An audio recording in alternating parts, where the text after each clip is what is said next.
Hi, this is Punish from V-Review Tech. We are here today to check out the new Novation Launch Control XL. So let's get to it.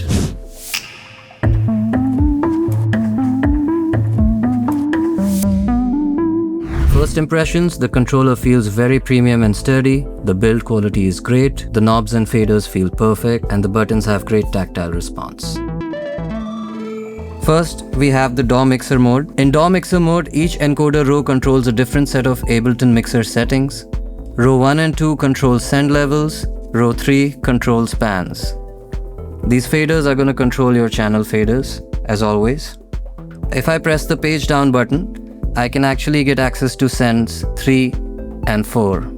By default, it was controlling send 1 and send 2.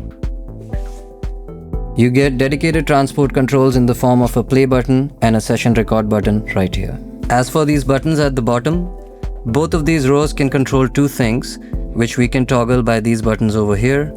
Right now, I can actually solo or unsolo the tracks, but if I press it again, all these buttons become record enable buttons for all my channels. This button can either be used to select channels. Alternatively, you can also control the track activator. We can use the track buttons to incrementally select channels, of course. Alternatively, we can also press Shift and the track button to control the next set of 8 faders. For instance, right now, these faders are controlling channel 9 to 16. If I move back, we are controlling channels 1 to 8. Switching modes on this controller is very easy. I press the mode button to switch to DAW control and back. The layout is more or less the same. The faders still control channel volumes. These buttons control solo and track arm, mute and select. What changes is these encoders over here.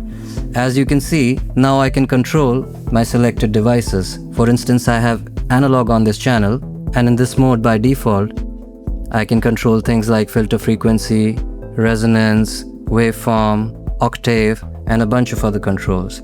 If I want to select the effect that is next in chain, I can simply press Shift and page down, and now I can control my reverb parameters. This last row of encoders will give you access to some transport controls like moving your playhead, zooming in and zooming out, track zoom, loop control, and some other features.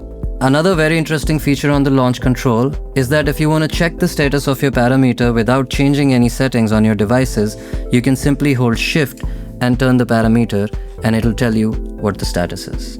The onboard MIDI in, out, and through connections make it easy to connect and control hardware synths and MIDI-capable effects with or without a computer.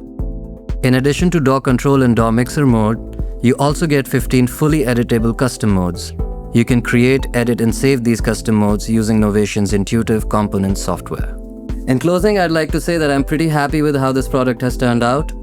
Other than the obvious cosmetic improvements from its predecessor, it offers some really cool features, integrates seamlessly with Ableton Live and other DAWs, is really easy to use, and does what it's supposed to, without any complications.